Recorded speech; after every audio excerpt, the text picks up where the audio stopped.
Hello student, आज का मेरा टॉपिक है डीएनए जेनेटिक मटेरियल। बहुत ही इंपॉर्टेंट टॉपिक है। तो सबसे पहले अपन इसके बारे में जान जाते हैं कि डीएनए जेनेटिक मटेरियल की कन्फर्मेशन करने के लिए 3 टेस्ट हुए थे। एक टेस्ट था ट्रांसफॉर्मेशन प्रिंसिपल, दूसरा था biochemical test of Griffith experiment और तीसरा था हर्सी एंड चेस एक्सपेरिमेंट। अब इसमें से जिसको सबसे ज़्यादा मान्यता मिला, जो कन्फर्मेशन टेस्ट बोल सकते हो आप डीएनए जेनेटिक मटेरियल का, वो हर्सी एंड चेस एक्सपेरिमेंट था। लेकिन बाकी एक्सपेरिमेंट भी बहुत इंपॉर्टेंट थे और उनसे भी क्वेश्चन नीट में आए हुए हैं। तो स्टार्टिंग से हम देखते हैं एक करके। सबसे पहले ट्रांसफॉर्मेशन प्रिंसिपल देखेंगे, फिर biochemical test of Griffith experiment देखेंगे और फिर हर्सी एंड चेस एक्सपेरिमेंट देखेंगे जो कंफर्मेशन टेस्ट दिया था।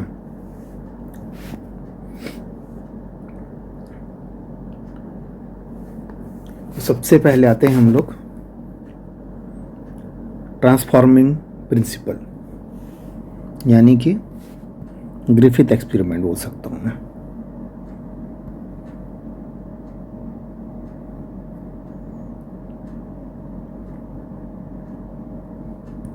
ग्रिफिथ एक्सपेरिमेंट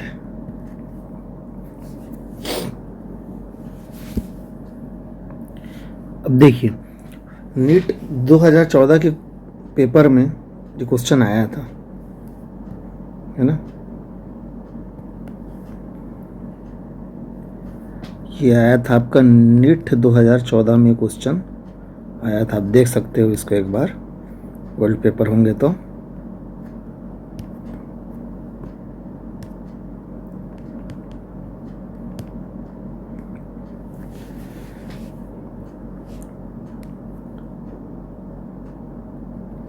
इसमें और क्या क्या मालूम होना चाहिए, किससे रिलेटेड क्वेश्चन आया था, वो एक बार मैं आप लोग को बता देता हूँ।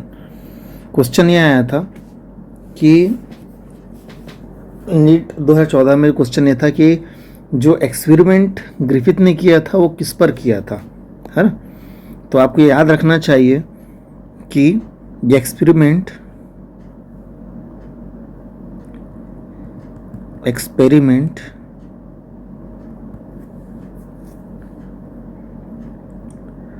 performed in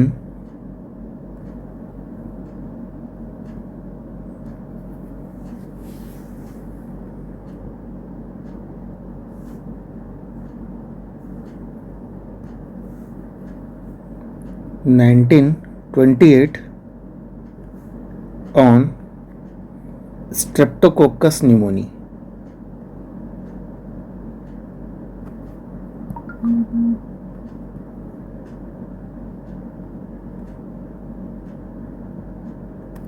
Streptococcus pneumonia.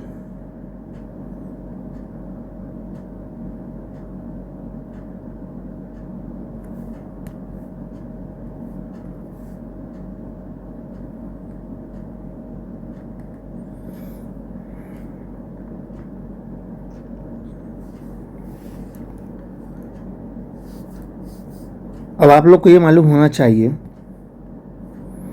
कि जो ये स्ट्रेप्टोकोकस न्यूमोनिया है,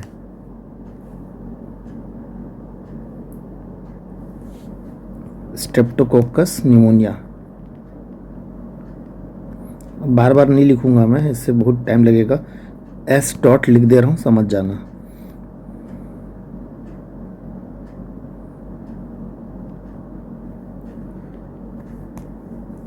ये 2 टाइप का होता है।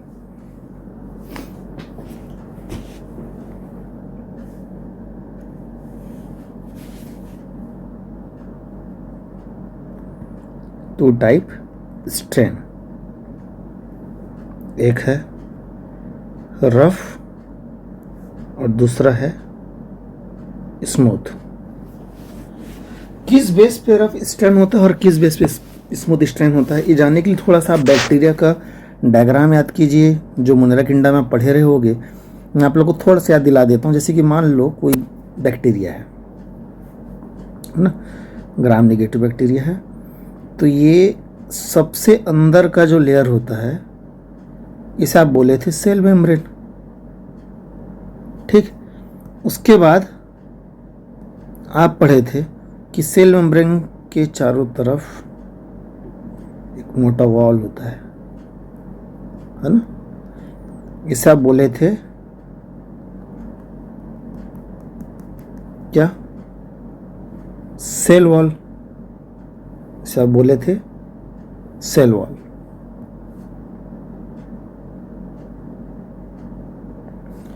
और सबसे बाहर होता है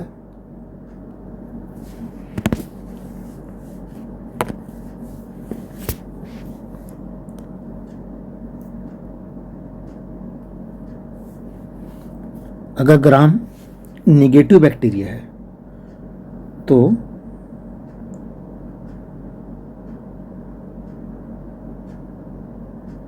यहाँ पे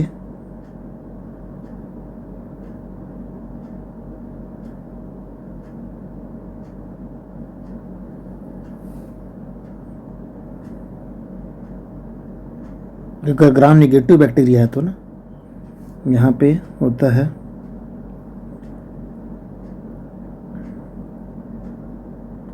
आउटर मेम्ब्रेन। आउटर मेम्ब्रेन मैंने पढ़ाया था, आप लोगों को याद भी होगा। आउटर मेम्ब्रेन और सेल मेम्ब्रेन में डिफरेंस क्या रहता है?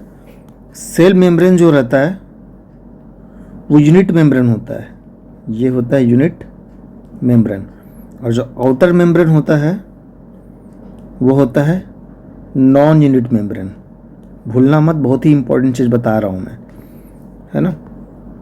आउटर मेम्ब्रेन जो होता है वो नॉन यूनिट मेम्ब्रेन होता है, और जो मेन मेम्ब्रेन जो होता है सेल का, है ना, वो यूनिट मेम्ब्रेन होता है। वो मेम्ब्रेन एक चैप्टर ही पढ़े हो पूरा 11th में, है ना।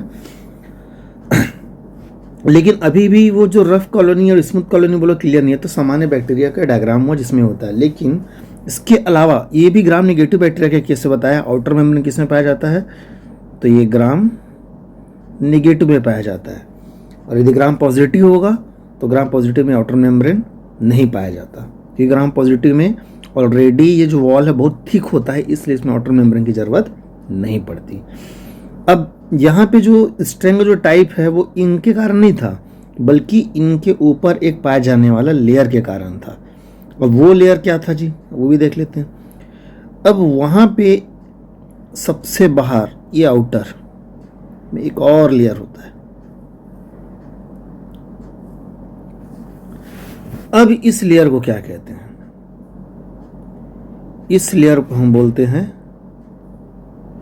ग्लाइकोकैलिक्स। इससे तो कई बार क्वेश्चन आ चुका है, 2017-18 भी क्वेश्चन था जिसमें क्वेश्चन पूछा हुआ था कि बैक्टीरिया का अटैचमेंट से, किसी स्टोन या रॉक से अटैचमेंट के लिए कौन सा, मतलब कौन सा सेल का पार्ट इंपॉर्टेंट होता है, तो यही था वो आंसर, ग्लाइकोकैलिक्स।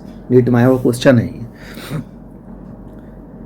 अब हमें देखना है कि ग्लाइकोकैलिक्स में ऐसा क्या चीज था।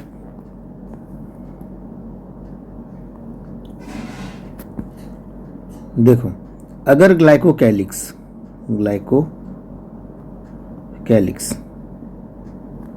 मोटा है, ठीक,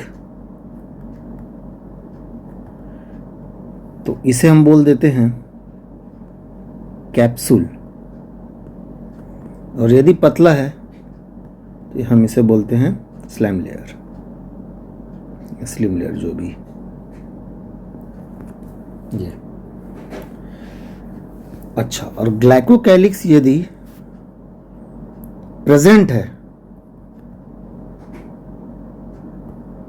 है यानी कि उसमें, उस बैक्टीरिया में वो है,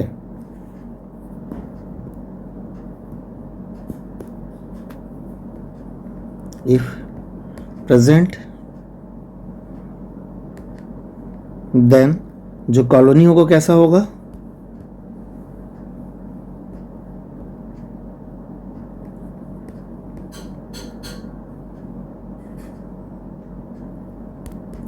smooth.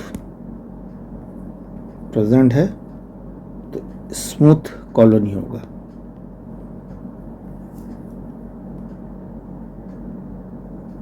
If absent then rough colony, तो उस केस में कैसा होगा कॉलोनी? कॉलोनी हो जाएगा रफ। तो इससे रफ और स्मूथ कॉलोनी से क्या फ़र्क पड़ने वाला है? फ़र्क ये है कि अगर ये इंफॉर्मेशन आपके पास नहीं है तो आप ग्रिफिथ के एक्सपेरिमेंट को समझ नहीं पाओगे, है ना, क्योंकि उसने चूहा के ऊपर यूज़ किया था। चूहा बनाने की ज़रूरत नहीं है, जानते हो आप लोग। अब चूहा के ऊपर जो एक्सपेरिमेंट किया था उसमें जब ये स्मूथ कॉलोनी को डाला था, है ना, तो ये स्मूथ कॉलोनी के कारण निमोनिया उस चूहे को होता है।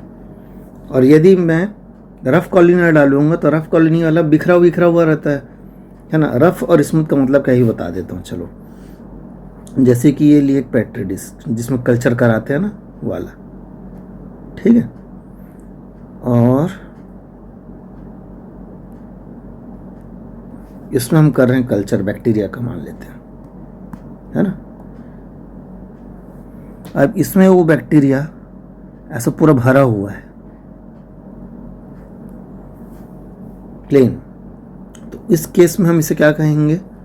Smooth colony. और ऐसे जो बिखरा कॉलोनी है उसे हम कहेंगे रफ कॉलोनी। ये डिफरेंस था। तो ये वाला जो था स्मूथ कॉलोनी था और इसमें जो दिख रहा है वो रफ कॉलोनी था, ठीक है। और एक चीज़ क्या बताया ये कि स्मूथ कॉलोनी के कारण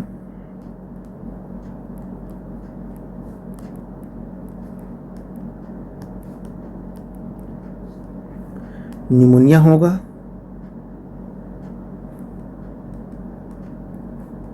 चूहा मर जाएगा, जबकि ऐसा स्मूथ कॉलोनी वाले के साथ, रफ कॉलोनी वाले के साथ नहीं होगा। रफ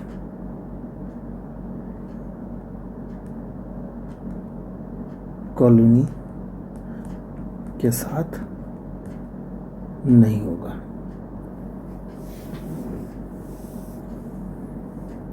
ठीक है।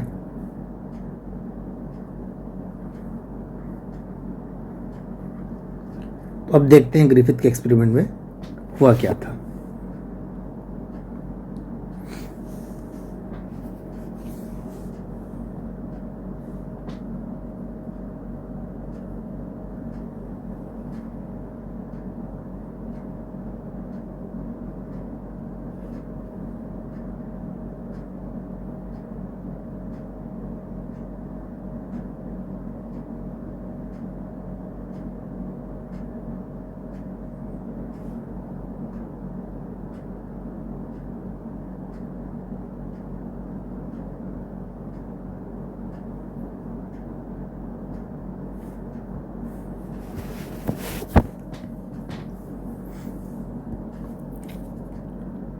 स्टार्ट करते हैं ना एक्सपेरिमेंट। देखो एक्सपेरिमेंट में क्या हुआ था।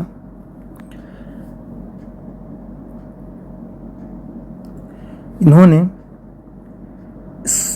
एस स्ट्रेन का मतलब समझ गया ना क्या है?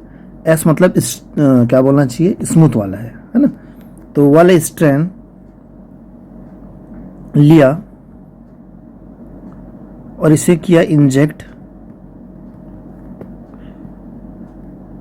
चूहे के अंदर, इंजेक्ट इनटू माइस।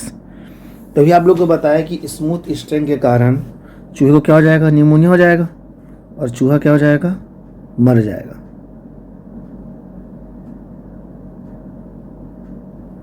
ठीक है, नंबर 1 देखते रहना है ना।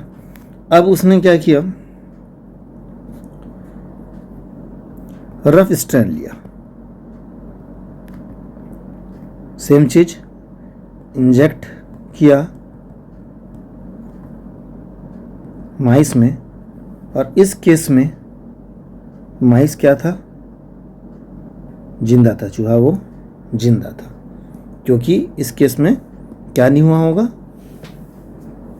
इस केस में निमोनिया नहीं हुआ। अब उसके बाद तीसरा केस देखते हैं। अब एस स्ट्रेन लिया एस मतलब स्मूथ, लेकिन हीट किल्ड लिया। कैसे लिया? गरम करके मारा हुआ, यानी मरा हुआ उठा रहा है ये, ठीक है। हीट किल्ड और सेम प्रोसेस किया, चूहे के अंदर प्रोवाइड करवाया, इंजेक्ट इनटू माइस, और इस केस में चूहा नहीं मरा, जिंदा था। स्मूथ स्ट्रेन डाला, स्मूथ वाला है ना, जिसमें कैप्सूल था वाला डाला, फिर भी चूहा जिंदा था, क्योंकि आपने मार के डाला। अब वो बैक्टीरिया तो मरा हुआ डाले हो आप, तो मरा हुआ बैक्टीरिया कुछ करेगा क्या? नहीं करेगा, तो चूहा जिंदा था। लेकिन चौथा केस बड़ा इंटरेस्टिंग है, देखिएगा। इसमें स्मूथ स्ट्रेन डाला और वो भी हीट किल्ड, ठीक है, लेकिन इसको अकेला नहीं डाला, साथ में इस हीट किल्ड स्मूथ स्ट्रेन के साथ इसने डाल दिया रफ स्ट्रेन, और वो भी कैसा डाला? जिंदा। यानी कि इसमें रफ स्ट्रेन जिसमें कैप्सूल नहीं था वो वाला जिंदा, और मरा हुआ स्मूथ स्ट्रेन को मिला के एक साथ इन्होंने डाल दिया चूहे के अंदर। इस केस में चूहा मरा हुआ मिला। तो सवाल ये उठा कि चूहा मरा कैसे? जब स्मूथ स्ट्रेन जब डाले थे तो स्मूथ स्ट्रेन में मरा हुआ डाले थे, तो फिर वो मरा कैसे?